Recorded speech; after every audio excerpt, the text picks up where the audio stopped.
Les saludo, hermanos y hermanas, en el nombre del Señor, en este día, el Día del Señor, que nos convoca para celebrar esta liturgia en honor a Él. Que la inspiración del Santo Espíritu dirija nuestros pensamientos, nuestras palabras y también nuestra alabanza, nuestra gratitud, para que, así motivados por Él, éstas puedan llegar también a la presencia del Señor como un perfume agradable. En esta liturgia nos acompañan en esta ocasión en las lecturas bíblicas los hermanos y hermanas de la avanzada de la Junta. Inclinemos nuestros rostros, invoquemos la presencia del Señor entre nosotros. Dios y Padre nuestro, en la quietud de esta hora del día, al reunirnos de esta manera en tu nombre, lo hacemos para celebrar con gozo, con gratitud y con alegría esta liturgia en honor a ti, que eres el Dios Padre, el Dios Hijo y el Dios Espíritu Santo, a quien alabamos, exaltamos, bendecimos y honramos. Manifiéstate en medio nuestro e inspíranos en esta celebración para que sea provechosa, saludable para nuestra vida y así también gratificante a nuestro espíritu. En el nombre de Cristo Jesús, nuestro Señor y Salvador. Amén y amén.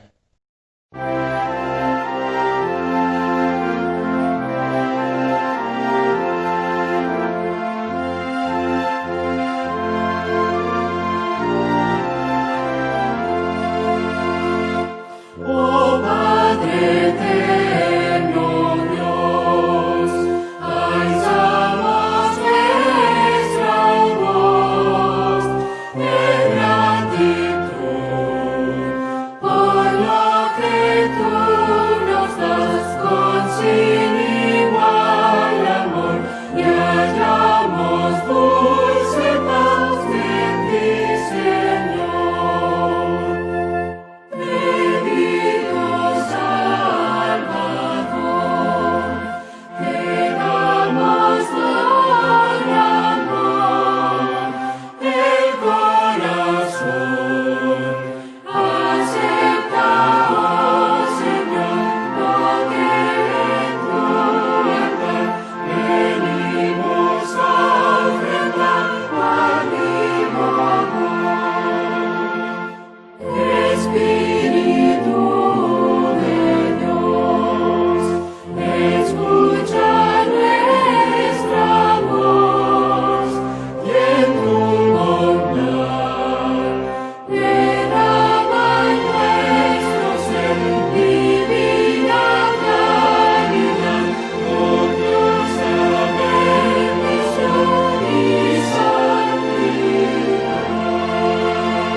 Señor, el Salmo 104, del 25 al 31.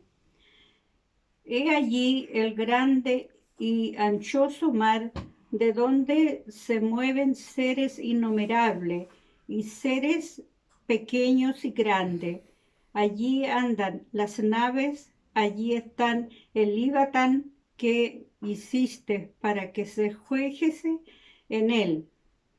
Todo ello esperan en ti, para que le des comida a su tiempo, y le das y lo recogen. Abren su mano y sacian de bien, esconden su rostro y se turban.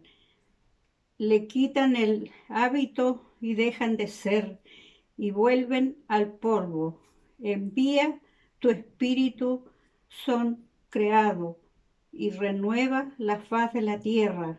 Sea la gloria de Jehová para siempre. Amén.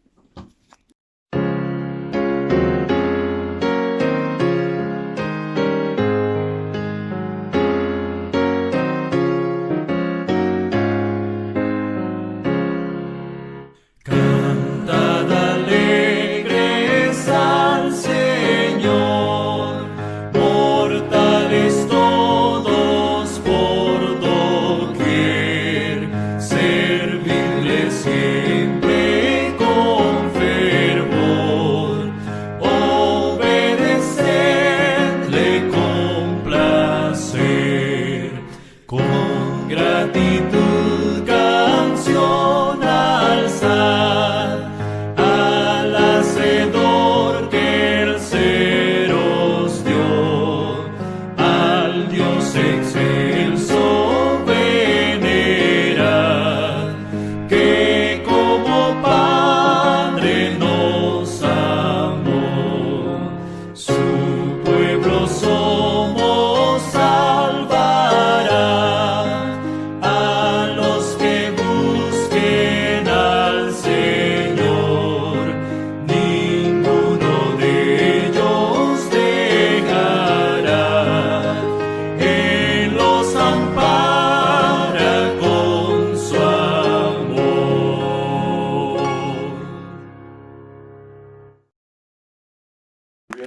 Isaías 55 del 1 al 5. A todos los sedientos, venid a las aguas, y los que no tienen dinero, venid, comprad y comed. Venid, comprad sin dinero y sin precio vino y leche. ¿Por qué gastáis el dinero en lo que no es pan y vuestro trabajo en lo que no sacía? Oídme atentamente y comed del bien, y se deleitará vuestra alma con grosura. Inclinad vuestro oído y venid a mí. Oíd y vivirá vuestra alma. Y haré con vosotros pacto eterno, la misericordia firmes a David. He aquí que yo lo di por testigo a los pueblos, por jefe y por maestro a las naciones. He aquí llamarás a gente que no conociste, y gente que no te conocieron correrán a ti, por causa de Jehová, tu Dios, y del Santo de Israel que te ha honrado.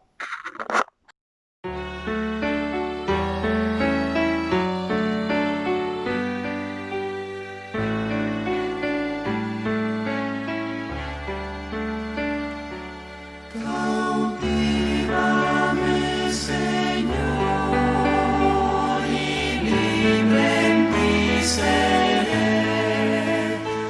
Anhelo ser un vencedor, rindiéndome a tus pies. No puedo ya confiar tan solo en mi poder.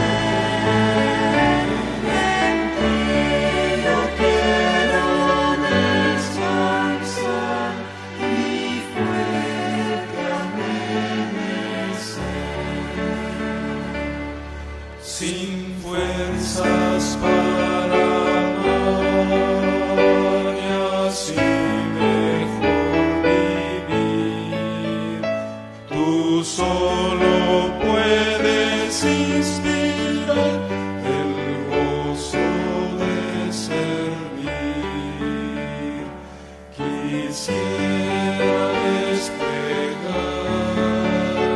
mis alas, oh Señor, mas solo lo podré lograr al soplo de tu amor.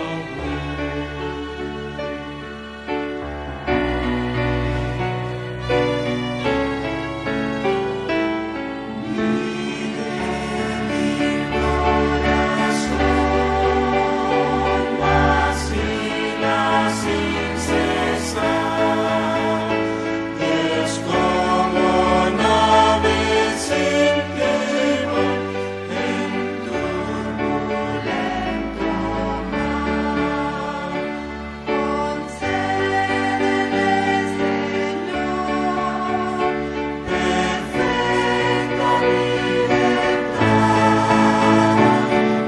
Envuélveme en tu santo amor, y libre así será.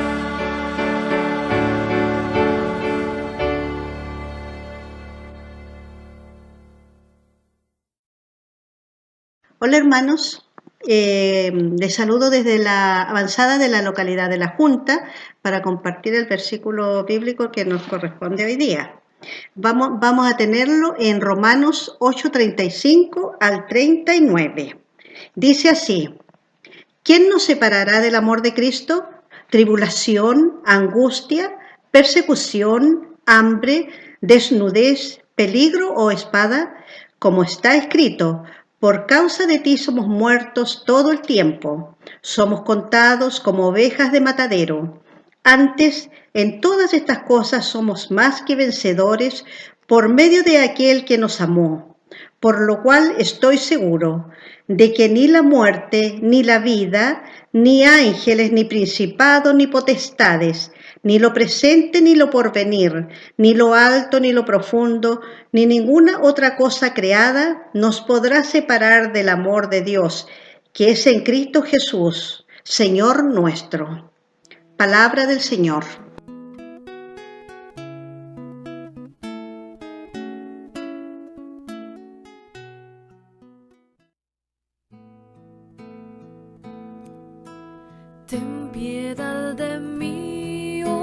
Dios, conforme a tu misericordia, conforme a la multitud de tus piedades,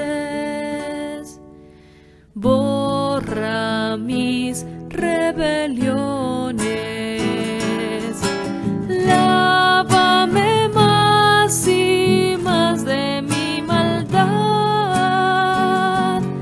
y límpiame de mi pecado. Lávame más y más de mi maldad y límpiame de mi pecado.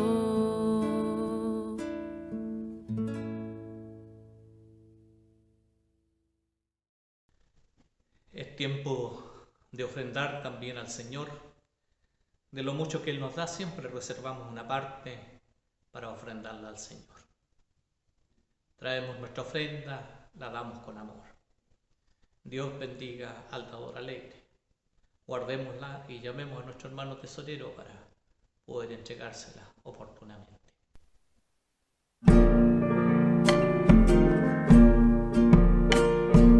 Esta es la ofrenda que damos a nuestro Dios, a nuestro Señor, y junto a ella entregamos nuestro corazón, y junto a ella entregamos nuestro corazón,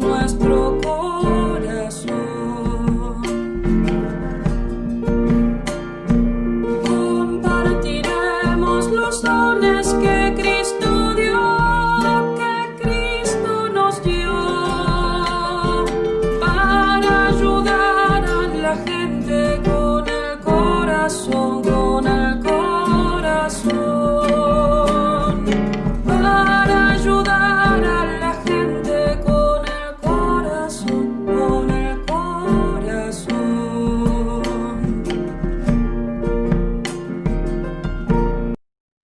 Es el momento de interceder por las necesidades de nuestra congregación, de la hermandad, especialmente por aquellos que están delicados de salud y por nuestra ciudad que atraviesa momentos difíciles en que la mayoría debe quedarse en casa producto de esta cuarentena a la que estamos invitados a poder realizar una semana más. Oremos por nuestro país, oremos por el mundo entero, por las iglesias, por los ministros, pastores, el liderazgo laico, que no nos detengamos, sino en el lugar donde nos encontremos dejemos tiempo para la lectura, para la oración, para la meditación también de su palabra. Oremos. Dios y Padre nuestro, tú nos enseñaste a orar en medio de las dificultades, que todo lo que pidiéramos al Padre en tu nombre, tú lo harías.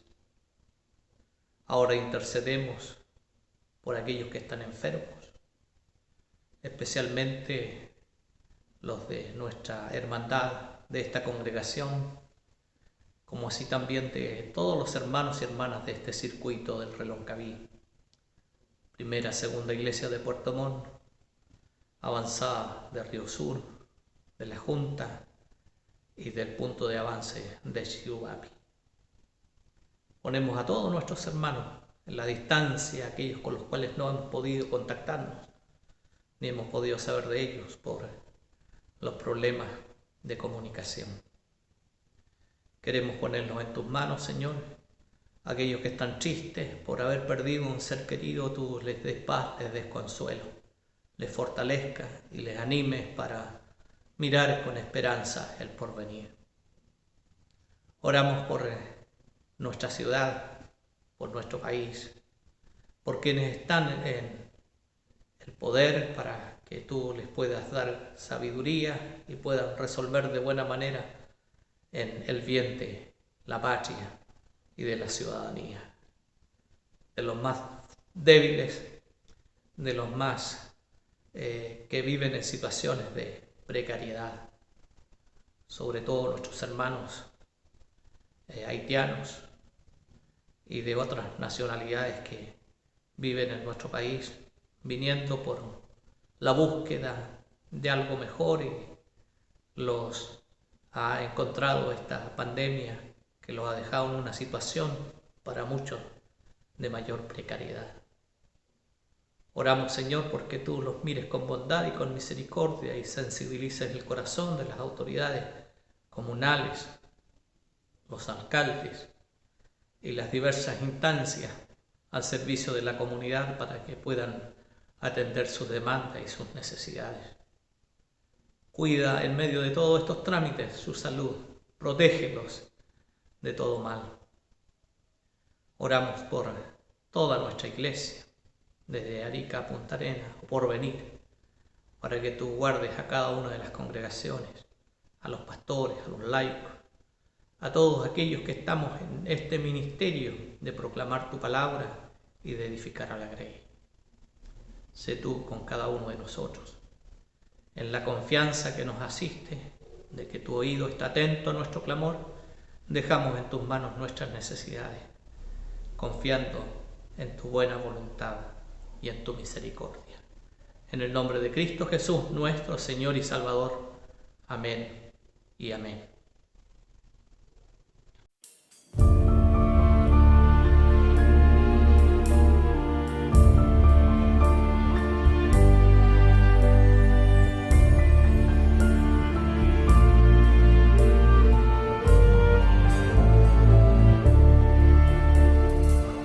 Alzaré mis ojos a los montes de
palabra del Señor la vamos a tener en Mateo 14, del 13 al 21. Dice así: alimentación de los 5.000.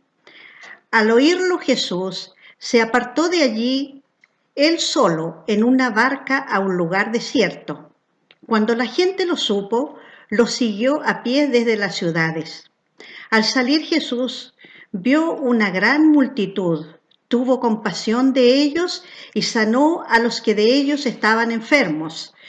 Cuando anochecía se acercaron a él sus discípulos diciendo: el lugar es desierto y la hora ya avanzada.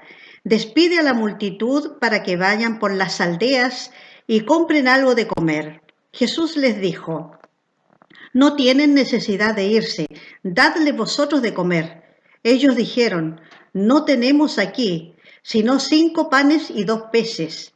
Él les dijo: traédmelos acá. Entonces mandó a la gente recostarse sobre la hierba, y tomando los 5 panes y los 2 peces, y levantando los ojos al cielo, bendijo y partió y dio los panes a los discípulos, y los discípulos a la multitud. Comieron todos y se saciaron y recogieron lo que sobró de los pedazos, 12 cestas llenas. Los que comieron fueron como 5.000 hombres, sin contar las mujeres y los niños. Palabra de Dios. Hemos escuchado atentamente las distintas lecturas de este domingo. Ahora nos disponemos a meditar sobre ella. Que el amor de Dios el Padre y la gracia de nuestro Señor Jesucristo y la inspiración del Santo Espíritu sea con todos ustedes. Inclinemos nuestros rostros y oremos al Señor. Dios y Padre nuestro, pedimos la inspiración de tu Santo Espíritu para que podamos comprender tu santa palabra, la palabra de este día, y a través de ella ilumina nuestro caminar para andar de acuerdo a tus propósitos. En el nombre de Jesús el Cristo, nuestro Señor y Salvador. Amén y amén. Las lecturas bíblicas de este domingo nos llevan a meditar de cómo Dios está presente y activo en todos los acontecimientos que suceden tanto en el mundo de la naturaleza como en la vida de los seres humanos. Nos recuerda que Dios es la fuente de vida de todo. El salmista, en el salmo que hemos escuchado en este día, exalta al Dios tan grande que hizo esta inmensidad. Pero no solo la hizo, sino que también la controla y la sostiene. Si deja de hacerlo, toda la vida se acaba. De la tierra, repleta de bendiciones de Dios, pasa al mar, que en su inmensidad y como habitación de innumerables multitudes de criaturas, también manifiesta el divino poder y sus beneficios. Describe la entera dependencia de Dios, de esta inmensa familia. Para Él es tan fácil quitar como hacer vivir. Esconder el rostro es retener el favor. Por su espíritu o su aliento o su mera palabra, Él da la vida. El Creador es el Señor de la vida, la muerte y la renovación. La creación realmente está en incesante actividad, desde el ser marino más pequeño hasta el aterrador monstruo marino, como lo describe el Salmo, el Leviatán. Y el constante ajetreo de la humanidad. Pero, sépanlo o no, todos dependen del Creador, quien provee lo que necesitan. Existen solo por lo que Él da y están sujetos a su determinación soberana en cuanto a la hora de su muerte y a la vida misma sobre la tierra. Sigue siendo en su voluntad renovarla. Dios tiene el poder supremo e ilimitado sobre el universo entero. Crea, preserva, gobierna. Cuando entendemos el poder de Dios, nos damos cuenta de que Él es suficiente para manejar nuestras vidas. El texto del profeta Isaías nos decía: venid, comprad y comed sin dinero y sin precio. Es lo que relata el centro del texto de la llamada del profeta, seguido por el testimonio del pasto eterno. A todos los sedientos, venid a las aguas, y los que no tienen dinero, venid y comprad y comer. Venid y comprad sin dinero y sin precio vino y leche. ¿Por qué gastáis el dinero en lo que no es pan y vuestro trabajo en lo que no sacia?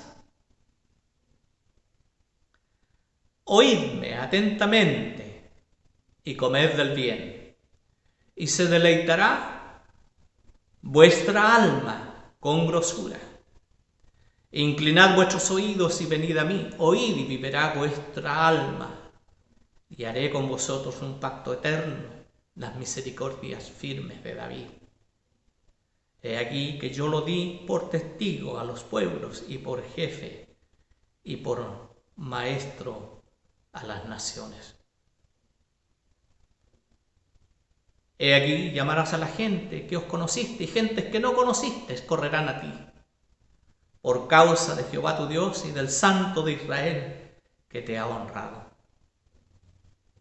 Este texto del segundo Isaías, cuya característica principal la encontramos en los capítulos 40 al 55, fueron sus palabras de gracia, salvación de espíritu transmitidas a un pueblo humillado como lo fue Israel, el Israel del exilio. La figura utilizada por el profeta Isaías no es fortuita, sino que evidencia claramente el agudo sentido de la observación de este profeta desconocido.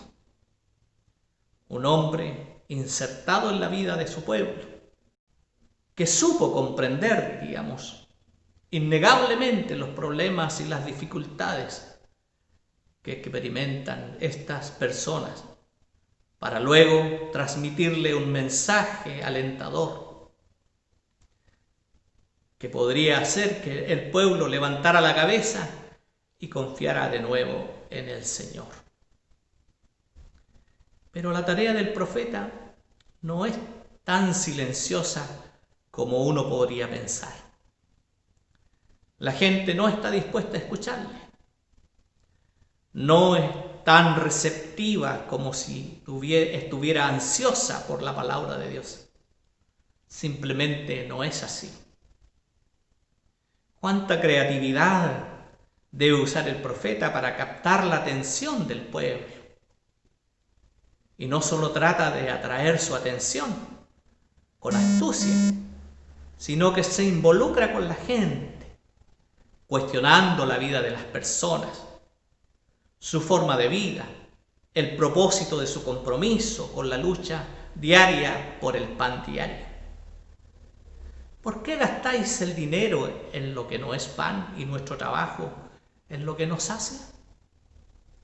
Esta es la pregunta controvertida planteada por el profeta, con una audacia inusual. Esta pregunta solo puede ser hecha por aquellos que se sienten unidos con el pueblo y con ella están dispuestos a comprometerse a la búsqueda de una vida libre, digna de los hijos de Dios. El interrogatorio no viene de arriba hacia abajo, sino que brota del mismo terreno de la realidad, de la vida aceptada como un desafío y no como un destino impuesto, y cuyo significado ya se da de antemano. Solo se encuentra en la praxis de aquellos que siempre se preguntan de nuevo por qué las cosas son como son y por qué pueden ser diferentes. Ven, compra, come gratis, ven, escúchame atentamente. Así es como el profeta trata de llamar a sus oyentes hambrientos y sedientos. ¿Pero hambrientos y sedientos de qué? ¿Qué es lo que no? Ciertamente el profeta pensó en algo más que el pan de cada día. Inclinad vuestros oídos y venid a mí, oíd y vivirá vuestra alma. En esta llamada hay una promesa de vida en juego, de una vida actual, cualitativamente distinta, que cuestiona lo que están viviendo y no permite que continúe tal como está indefinidamente. En esta llamada hay un desafío que no puede ser minimizado. La promesa llega entonces de manera directa y abrupta, hasta cierto punto, porque el texto pasa a la primera persona del singular, revelado solo ahora a quien es el verdadero sujeto de esta llamada singular. Una alianza permanente. Y haré con vosotros un pacto eterno, las misericordias firmes a David. Entonces firmaré contigo una alianza permanente. Es el Señor Dios de Israel el que habla. Es el sujeto de la llamada y el sujeto de la promesa.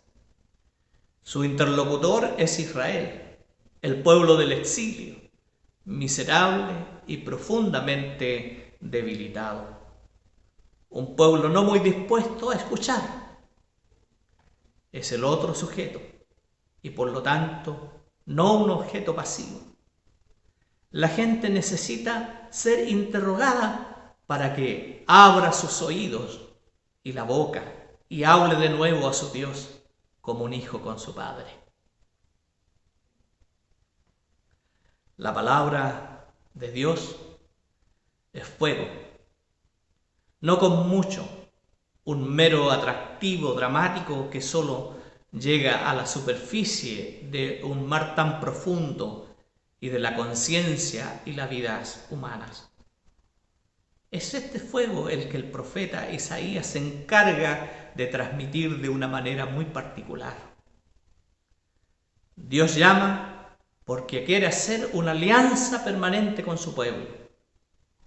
Lo que significa ese convenio, el profeta se recuerda de las promesas confiadas a David. Él apela a la tradición del pueblo de Israel. Tradición. La historia de Israel ofrece el modelo, pero este modelo simplemente se repite. De hecho, se reinterpreta. Es el viejo pacto de Dios con su pueblo. Ahora, un convenio permanente que no tendrá fin y con una diferencia básica. Aquí ya no hay un mediador entre Dios y el pueblo, sino que el convenio se hace con ustedes, con su propio pueblo. El convenio se refiere al compromiso del Señor de construir una casa para David, de consolidar su reino y tratarlo de padre a hijo. El hecho de que sea una alianza permanente es de gran importancia para la mentalidad hebrea, porque solo entonces está claro que es un contrato beneficioso. El exilio significó para el pueblo de Israel una violación de la promesa de Dios. Aún así, entre el pueblo deportado se esbozaron dos esperanzas con el paso del tiempo: un sufrimiento y reflexión sobre las antiguas promesas del Señor. La primera, la venida del Salvador, el Mesías, un nuevo rey que viene a la casa de David. En segundo lugar, el profeta interpreta completamente la tradición mesiánica, transfiriendo al pueblo las promesas del convenio salvador. La propia gente se convierte en el mediador de la bendición, y esta vez será una alianza definitiva. He aquí que yo los di por testigos a los pueblos, por jefe y por maestro a las naciones. Nos recuerda la promesa de gracia de Dios a David. Pero él, al caracterizar a David como un testimonio, el profeta percibió allí más que una simple retrospectiva histórica. Isaías añadió a los datos históricos su interpretación, una importante aclaración suya al título dado a David. David, como príncipe y gobernador de los pueblos, es testigo de Dios, del Dios de Israel, siervo de Yahvé, y por lo tanto, así es como ejerce su autoridad. La autoridad de David, sin embargo, tiene un propósito: intervenir como representante de Dios para el pueblo.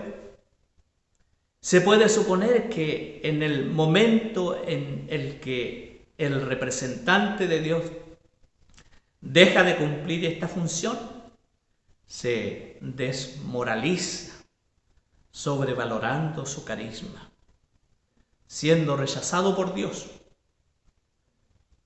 Como es que tenemos el caso de Saúl y tantos otros reyes pasados también presentes. El texto, refiriéndose a David como príncipe y gobernador de los pueblos, predice aquí lo que Israel será. He aquí llamarás a gente que no conociste, y a gente que no te conocieron correrán a ti por causa de Jehová tu Dios y del Santo de Israel que te ha honrado. Israel recibe la promesa de David sorprendentemente intacta, y aún más, la noción de gracia para Israel tradicionalmente implicaba dos cosas. La primera, prosperidad, victoria sobre los enemigos. El texto de Isaías 55 va más allá de esta concepción original. Una vez más, notamos aquí que la reinterpretación con Isaías se hace de una manera brillante, porque aquí ya no hablamos de la victoria sobre los enemigos, sino más bien en un encuentro fraterno de pueblos extranjeros que vienen a encontrarse con Israel después de escuchar su llamada. Es como si hubiera una amistad amplia y total en toda la tierra. Todo odio a los enemigos está enterrado en el pasado. Todo rencor y todo dolor se olvida, y el perdón, la justicia, la igualdad, el derecho a una vida sagrada, libre y hermosa prevalecen. Tenemos aquí una figura escatológica brillante, el fin bendito que buscamos como pueblo de Dios. Todo el mundo debe escuchar a Israel e ir a su encuentro.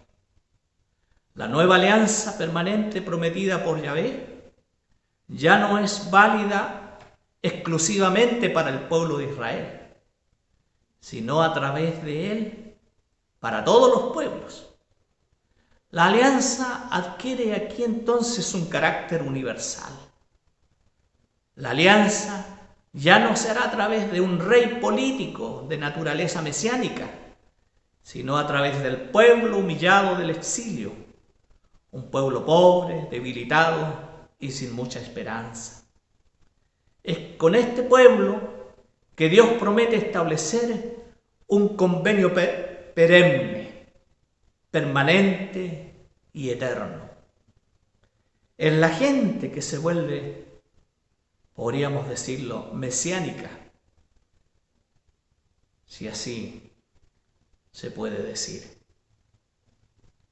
Este convenio sucederá por la libre voluntad de Dios. Incluso podríamos decir que no es una cuestión de honor para el Señor. Lo prometió solo Él y por lo tanto es responsable de cumplir la promesa. La promesa, sin embargo, es dinámica con su espíritu. Es histórico, es decir, se está realizando y sí se está convirtiendo, expandiéndose a través de los siglos. Pero siempre esa promesa original de Dios, la que quiere la vida y la salvación para aquellos a quienes ama. Lo sorprendente y brillante del texto es la transferencia de esta promesa de Dios al pueblo que se extiende a todos los pueblos. He aquí llamarás a gente que no conociste y gente que no te conocieron correrán a ti por causa de Jehová tu Dios y del Santo de Israel que te ha honrado. El texto termina hablando de la gloria de Israel. Se asume siempre como una asociación con algo grande, fuera de lo común. Pero la gloria de Israel consiste precisamente en lo siguiente: ser para los pueblos testigo del Dios de Israel, del Dios que no miró la picardía de sus siervos, sino que los eligió para comprometerse con un pacto permanente y perpetuo de amor, fidelidad y felicidad. Israel ya no descansa en el ejercicio de un poder prepotente e indiscutible sobre los pueblos extranjeros, como fue el caso de David, sino para ser testigos de Dios, abierto a un recogimiento fraterno de todos los pueblos en Israel. No estamos aquí ante una prefiguración de la gloria de Dios que se sostiene en la cruz de Cristo, donde todos han de volverse, porque la palabra testimonio tiene su raíz etimológica en la palabra martirio, que en griego significa precisamente eso, testimonio o testigo del que procede la palabra. Morir como testigo, testimoniando la fe cristiana. En el profeta Isaías que hemos escuchado tenemos un llamado incisivo y controvertido a una nueva alianza permanente que Dios quiere establecer con su pueblo humillado y miserable del exilio, para anunciar el mensaje gozoso de liberación que ofrece el Evangelio. No es tarea fácil. Debemos vaciarnos de muchos prejuicios y orgullo. Uno no es un mensajero por su propia voluntad, sino por encargo. Por eso, Amós podía hablar mientras decía tan audazmente. No tenía que tener miedo. Ha tenido una misión. No soy profeta, ni soy hijo de profeta, sino que soy un boyero y recojo higos silvestres. Y Jehová me tomó de detrás del ganado y me dijo: ve y profetiza a mi pueblo Israel. Esto es lo que se llama encontrar significado para nosotros en el mensaje bíblico. El intérprete debe asimilar en sí mismo el mundo y los problemas de aquellos que escuchan la palabra de Dios. Desde esta perspectiva somos invitados a reflexionar sobre el texto y a tratar de ver lo que significa hablar del convenio permanente de Dios con su pueblo. Hoy día, sobre todo, por lo menos por lo que estamos viviendo en el mundo y de manera muy particular como país, caracterizado por el hambre, la miseria y una mala distribución de los ingresos, con salarios mínimos y pensiones que no satisfacen las necesidades básicas en su conjunto. Lo que esta pandemia deja al descubierto, las carencias y precariedades en que viven muchos de nuestros compatriotas e inmigrantes y que el Estado no ha sabido responder oportunamente. Vivimos en un país altamente dependiente de grandes países, donde una minoría privilegiada vive bien, mientras la gran mayoría y cientos de menores viven en el abandono a la espera de lo que Dios les pueda dar. Como cristianos debemos estar conscientes de todo esto y no debemos eludir un examen crítico de esta realidad que se vuelve más apremiante día a día.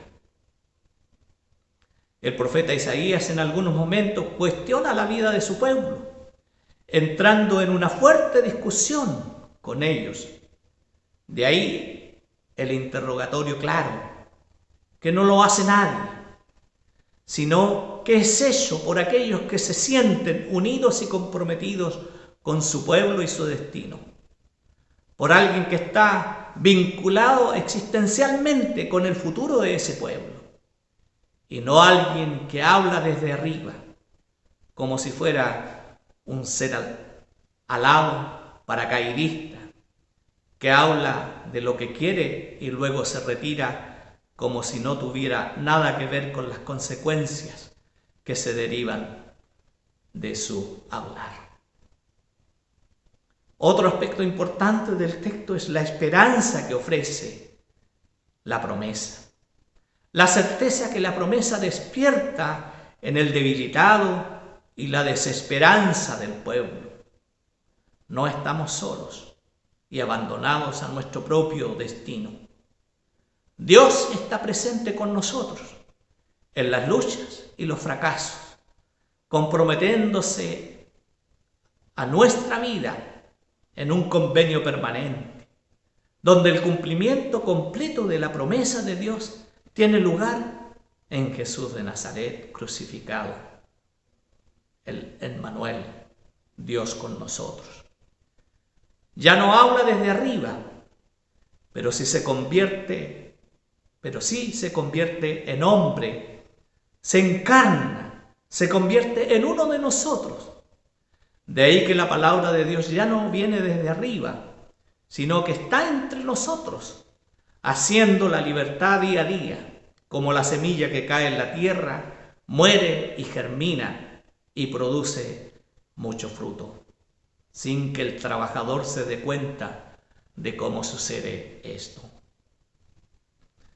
La realidad en la que estamos inmersos, de mucha angustia y desesperación de gran parte de la gente, lleva muchas veces en medio de esta situación a buscar salidas o caminos que no son los mejores. Las soluciones de angustia impulsan a las personas a buscar una solución a sus problemas, muchas veces lo que se llama la superstición, que es un fenómeno generalizado dentro de nuestra sociedad. Porque la superstición diviniza los fenómenos naturales o las personas, creando dependencia y desintegrando relaciones sociales importantes. Sin embargo, es importante reconocer que también hay un conocimiento en la medicina popular y los fenómenos de la naturaleza que no merecen esta designación. El apóstol Pablo, escribiéndole a los romanos, nos ofrece alguna respuesta a la situación en la que estamos inmersos como seres humanos. Una situación angustiante para quienes no tienen fe y esperanza. En su carta a los Romanos, el apóstol hace una exposición del Evangelio, partiendo con una tesis que impregna toda su carta, tomado de un texto del Vetero Testamento, del libro de Habacuc. El justo por la fe vivirá. Esta tesis inicial se desarrolla en las más diversas direcciones, siempre bajo el foco de la justicia de Dios y la justificación por la fe, que tienen consecuencias muy concretas para la vida de las personas. La certeza de que la justificación es un don gratuito de Dios lleva a Pablo a una confesión de fe, llena de alegría y convicción. Es un texto que busca ser completo y recuerda un canto de alabanza. Si Dios es por nosotros, ¿quién estará contra nosotros? La pregunta no solo es retórica, sino que introduce la siguiente confesión de fe. Si Dios está al lado de los hombres, nada puede causar una separación. Nada puede deshacer esta relación. Pase lo que pase, nada puede alejarnos de Dios. Esta confesión tan incisiva y definitiva del apóstol no es un sentimiento subjetivo y personal, sino todo lo contrario, tiene datos objetivos en los que se basa, datos de los cuales toma del Antiguo Testamento. El caso de cuando Dios perdona al hijo de Abraham, Isaac, y nos recuerda que el mismo Dios no perdonó a su propio hijo, no se perdonó a sí mismo, debido a los hombres. Dios da a su hijo los verdugos tal como lo hace el juez con aquellos que son condenados por el tribunal. Los hombres son absueltos porque otro es condenado en su lugar. Los hombres, la humanidad, son el objeto de la acción de Dios. La rendición de su Hijo constituye la expresión más fuerte y clara de su acción en nombre de los hombres. Y una vez más, y todo lo demás se añadirá como un suplemento, una vida plena, tanto presente como futuro, una vida en la esperanza, una vida sin temor a nadie, un futuro abierto más allá de la muerte. La frase, si Dios es por nosotros, ¿quién estará en contra de nosotros? Viene a ser un resumen de todo lo que Pablo había escrito hasta ese momento en la comunidad de Roma. Era un texto reconfortante en aquellos tiempos de miedo e inseguridad. Si las adversidades son grandes, no olviden, Dios es por nosotros. Frente a la soledad y la crueldad de la vida, no olviden, si Dios es por nosotros. Es fácil decir. ¿Podemos superar los problemas de la vida fácilmente? ¿Podemos resolver todos nuestros problemas y conflictos con la palabra, si Dios es por nosotros, ¿quién contra nosotros? El apóstol tiene en mente algunas experiencias del Antiguo Testamento, como las que mencionamos recientemente del sacrificio de Isaac, al cual Dios perdonó. Pablo habla del sacrificio de Jesús por nosotros. Argumenta que si Jesús hizo tal sacrificio por nosotros cuando todavía éramos pecadores, especialmente ahora ya justificados por su muerte redentora, Dios tendrá que cuidar de nosotros. Usando una expresión del profeta Isaías, Pablo argumenta que somos elegidos de Dios. Los elegidos de Dios sienten seguridad, valor, fuerza frente a los peligros y las amenazas. Esta fuerza, este valor frente al peligro, no proviene de dentro de la persona, sino de la persona que está sentada a la diestra de Dios, como lo dice uno de los salmos. ¿Quién intercede por nosotros? Jesús ya ha hecho esta intercesión por aquellos que lo buscaron en busca de ayuda y de guía. Así fue con los enfermos y los desesperados. Así fue en relación con sus discípulos.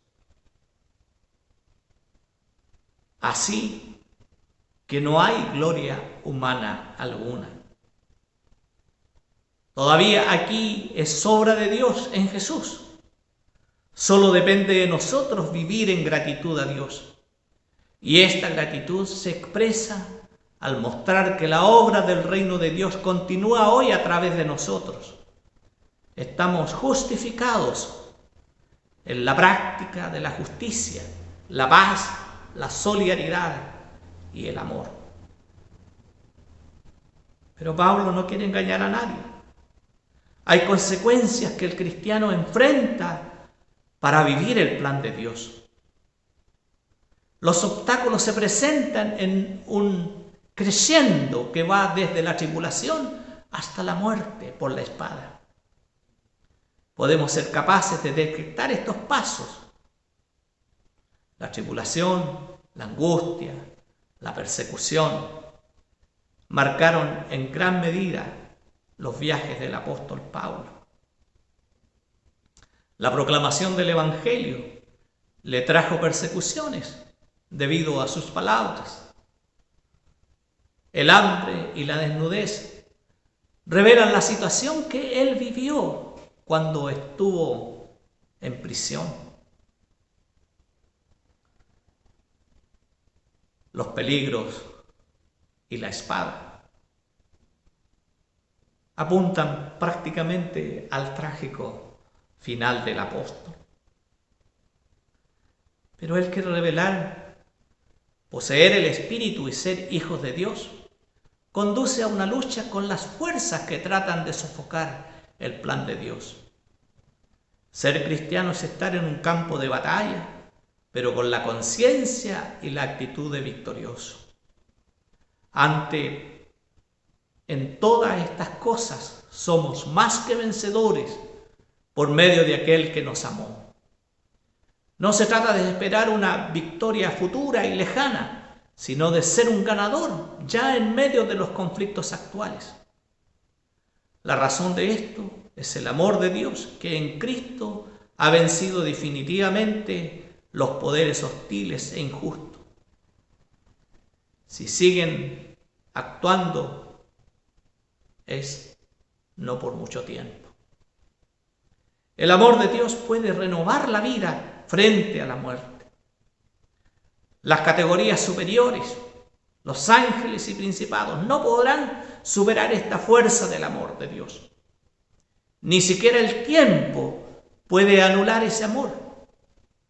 Las fuerzas, la altura y la profundidad son energías cósmicas, misteriosas y hostiles, pero ni siquiera pueden resistir el amor.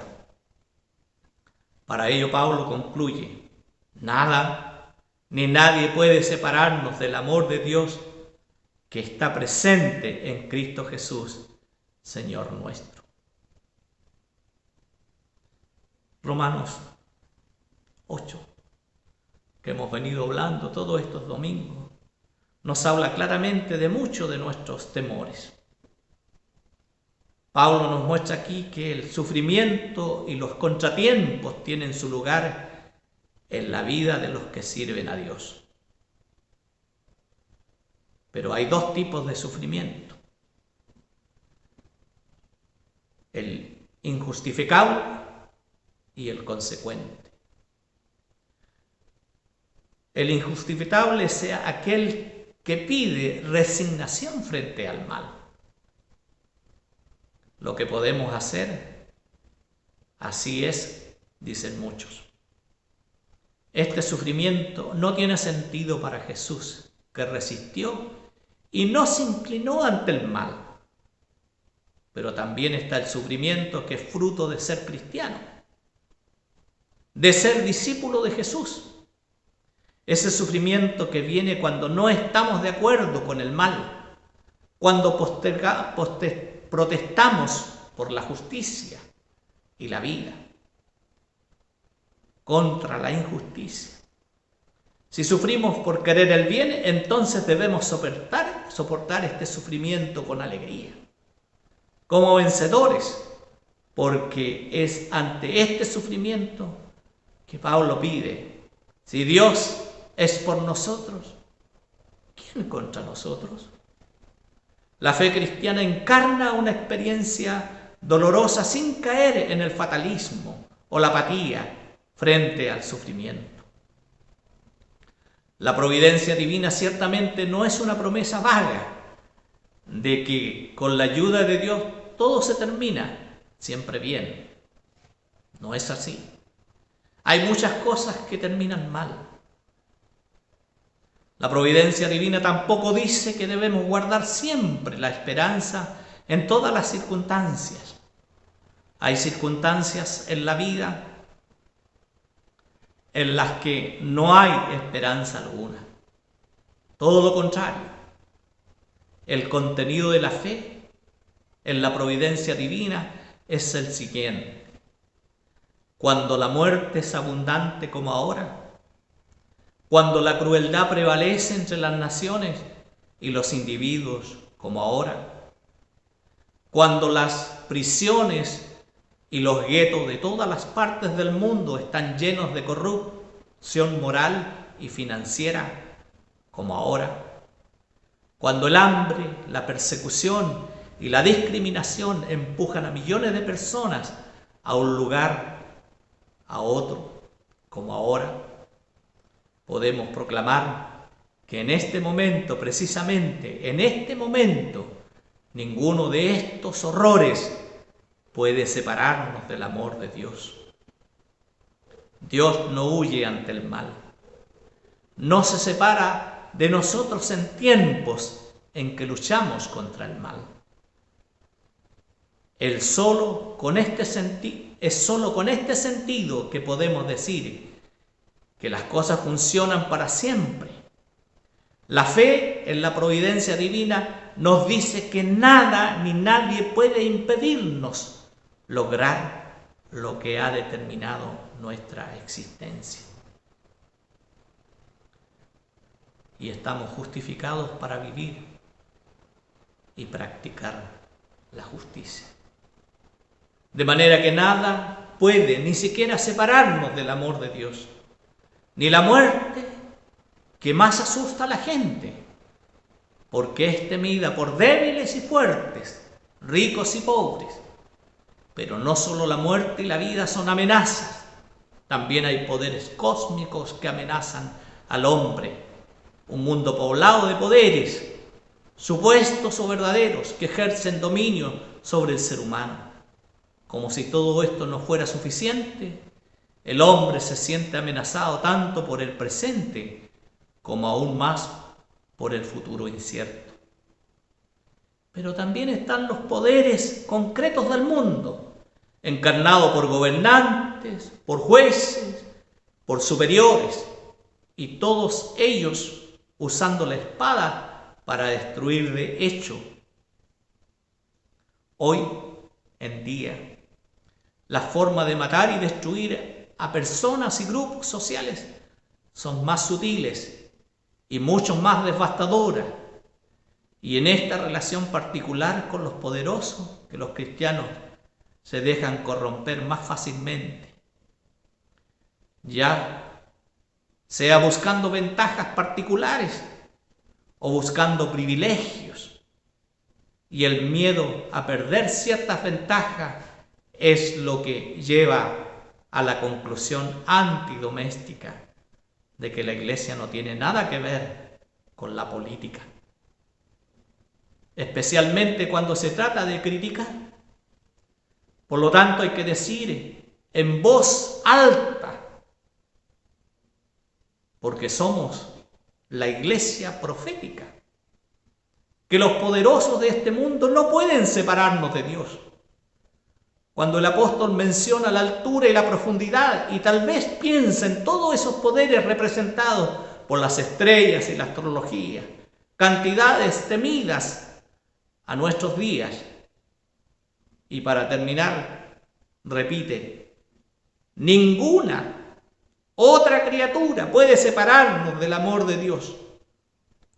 Dios es sobre todo poder y fuerza, aunque constituyan amenazas muy reales, como la persecución, la espada, por ejemplo.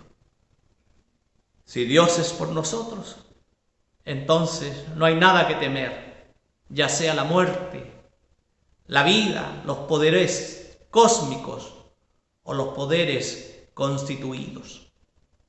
Dios libera al hombre para que pueda enfrentarse frontalmente a todos los poderes, reales o imaginarios, y vivir el discipulado a pesar y eventualmente contra ellos. Nada de una gloria que eleva al cristiano unos metros por encima del suelo. Nada de una desviación del mundo, nada de un escape. Todo lo contrario, la propuesta que el apóstol hace es la vida de Dios y en la certeza de Dios con nosotros. En cuanto al texto del Evangelio, el evangelista Mateo muestra la importancia del pan en la vida de las comunidades primitivas. Esto revela que hablar y recordar la vida y obra de Jesús presuponía para los primeros cristianos referirse al pan y a su compartir. Importante es el texto de Mateo. Es la mención explícita de las curaciones realizadas por Jesús y la participación de las mujeres y los niños en la comida. Los otros hacen mención a los 5.000 hombres. Sin embargo, el texto de Mateo revela a Jesús como Mesías. Sus acciones y enseñanzas revelan que Él es el Mesías esperado. Mateo multiplica los signos que revelan el mesianismo de Jesús a través de su muerte y resurrección, a través de la práctica del perdón, la expulsión de los demonios, a través de la división del pan o el partimiento del pan y otros aspectos de enseñanza. Las personas que siguen a Jesús forman un pueblo mesiánico, un pueblo que tiene sed y hambre de justicia, en el que todos son líderes y ejercen autoridad, y personas que niegan el poder en la línea del Imperio Romano, ejerciendo a cambio el servicio de poder. El texto del Evangelio también sugiere otro hecho importante: el viaje de Jesús a Jerusalén. Es en este contexto en el que Jesús enseña y actúa para revelar la voluntad de Dios, preparando a los discípulos y discípulas para su misión en el mundo. El texto comienza con la frase: y oyéndolo Jesús. Se refiere a lo que sucedió a Juan el Bautista, es decir, su ejecución por parte del Imperio Romano. El contexto, por lo tanto, es el conflicto. Jesús lo sabe bien y se retira junto con su grupo de seguidores y seguidores. Ve un lugar donde es menos probable que le encuentre. Sin embargo, la multitud le sigue, paso a paso. Sigue sus pasos, sabe dónde encontrarlo. Jesús, al verle, siente simpatía por ellos. Sana a los enfermos. Lo importante es no perder de vista el hecho de que esta historia está en el camino a Jerusalén. Es en el momento en que el movimiento de Jesús se enfrenta cada vez más a permanecer firme en su propósito de que la sanación tome el centro del escenario. Es la acción práctica de la vida y obra de Jesús y su movimiento lo que se destaca aquí. No son las palabras ni la indiferencia, sino la acción y la misericordia las que se exaltan en este momento. Este es un primer aspecto importante en la lógica de la cruz y en el discipulado de la cruz. La sanación toma el centro del escenario. Cuando anochecía, se acercaron a él sus discípulos diciendo: el lugar es desierto y la hora ya pasada. Despide a la multitud para que vayan por las aldeas y compren de comer. Jesús les dijo: no tienen necesidad de irse, darles vosotros de comer. Y ellos dijeron: no tenemos aquí sino 5 panes y 2 peces. Y él les dijo: traédmelos acá. Aquí entran en juego otros aspectos. El hambre de la multitud revela no solo el aspecto de la falta de alimento, sino especialmente el perfil del liderazgo que requiere seguir a Jesús. El texto sugiere que los discípulos eran conscientes del hambre de la multitud, ciertamente porque la gente, probablemente aún más los niños, estaban expresando, tal vez en voz alta, el hambre que estaban sintiendo. El diálogo y la actitud directa de Jesús hacia sus discípulos revelan cierto desajuste. Mientras que los discípulos revelan una cierta dosis de indiferencia y frialdad, sugiriendo que la multitud se vaya incluso con hambre, Jesús se opone a la práctica de falta de misericordia, expresada a través del gesto de alimentar a la población. La forma en que la misericordia se hizo real requería un cierto método de acción. En este caso, la realización de un estudio de los productos alimenticios disponibles y la práctica de compartir. Las dos formas de abordar el mismo problema, el hambre, muestran cuánto los discípulos aún no habían entendido la lógica del discipulado de Jesús. Entonces mandó a la gente a recostarse sobre la hierba y tomando los 5 panes y los 2 peces y levantando los ojos al cielo, bendijo y partió y dio los panes a los discípulos y los discípulos a la multitud. Y comieron todos y se saciaron y recogieron lo que sobró de los pedazos, 12 cestas llenas. Y los que comieron fueron 5.000 hombres, sin contar las mujeres y los niños. Estos versículos revelan la espiritualidad del pan compartido, experimentada en el camino a Jerusalén. El momento vivido allí alrededor del pan, la gente sentada en la hierba, el cielo abierto, cansado y enfermo, era un espacio litúrgico. Esto demuestra que desde una perspectiva cristiana, la vida cotidiana es espiritual.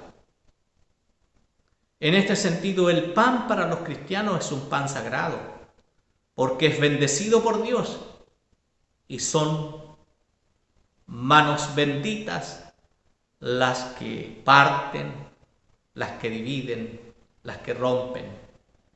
Bendito pan y benditos los que lo distribuyen.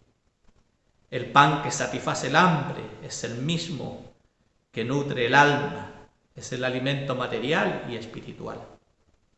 Queridos hermanos, cuán oportunos son precisamente estos textos en la situación que vivimos como sociedad. Tanto el del profeta Isaías, el texto de Pablo y el texto del Evangelio. Dios siempre está presente en la vida de aquellos que han puesto su confianza en Él. Seguir a Jesús requiere una lógica distinta, una forma diferente de ver y entender la vida. Requiere una espiritualidad propia, seria. Y aquí encontramos algunos indicios en este texto del Evangelio. En primer lugar, la sanación. Acción que parece oponerse a la práctica del habla. La enseñanza simple, la exclusividad en la predicación. También se refiere a la centralidad del cuerpo, tan arbitrariamente descuidado por la espiritualidad cristiana occidental. Es importante tener en consideración la necesidad del cuerpo, y aquí refrendada precisamente en el hambre. La indiferencia, en segundo lugar, y la frialdad del corazón, expresada a través del plan de los discípulos de despedir a la multitud. Se oponen a la misericordia. En otras palabras, no se puede vivir de manera cristiana siendo insensibles y apáticos al sufrimiento de las personas. Es parte de la espiritualidad cristiana escuchar el grito del pueblo, el gemido de la gente, sentir con los intestinos el dolor de los demás. El salmo que escuchábamos amplía más este desafío al incluir toda la creación. Se espera que todo lo que existe se alimente, y es la causa del amor y la misericordia de Dios por extensión de las personas que lo profesan, que confían en Él, que creen en Él. Esto presupone una especie de razón sensible, si quisiéramos decirlo en otro lenguaje. Esta razón sensible, descubierta o redescubierta, diríamos, en el fondo, en la actualidad por el llamado feminismo y algunas corrientes filosóficas, pero también genuinamente cristianas. En tercer lugar, la división de lo profano y lo sagrado, espiritual y material, desaparecen, ya no se sostienen. El mundo entero, sus diferentes lugares y espacios están rodeados por el Espíritu Divino. Hoy, la palabra del Señor nos interpela a nosotros. Venid y comprad sin dinero. Es Dios quien satisface la necesidad del alma, pero también la necesidad del cuerpo.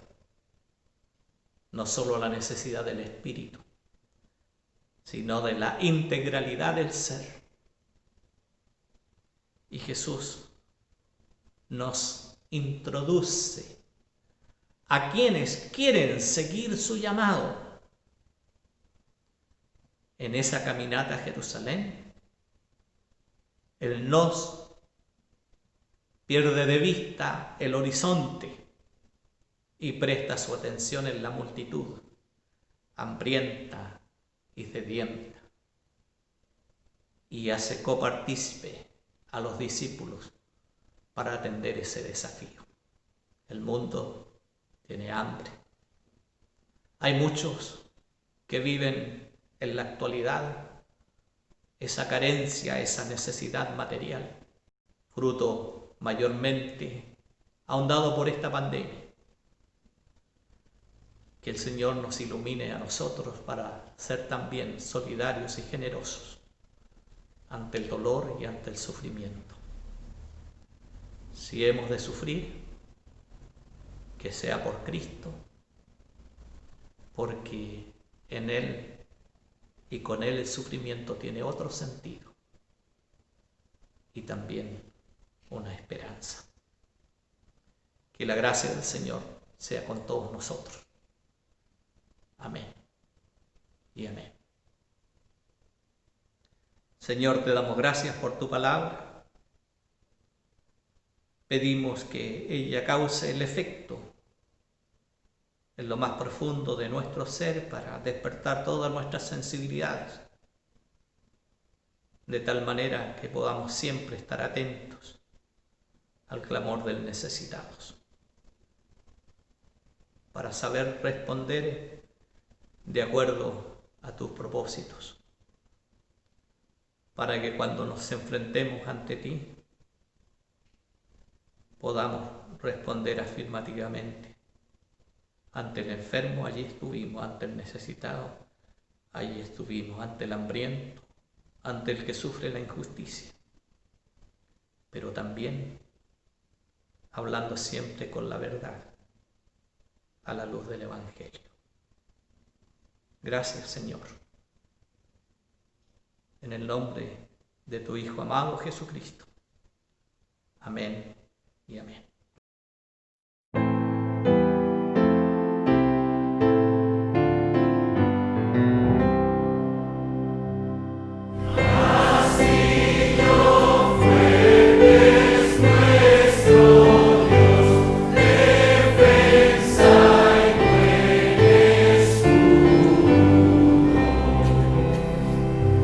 Con su poder nos libra.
esta liturgia. Iniciamos una nueva semana y pedimos que el Señor en su gran bondad y en su gran misericordia nos acompañe en el curso de esta nueva semana. Nos vamos con la certeza de que Él guiará nuestros pasos, iluminará nuestro caminar en pensamientos, en las palabras y en las acciones para responder a los desafíos que Él ponga por delante en esta nueva semana de cuarentena para que todos nos cuidemos. Oremos.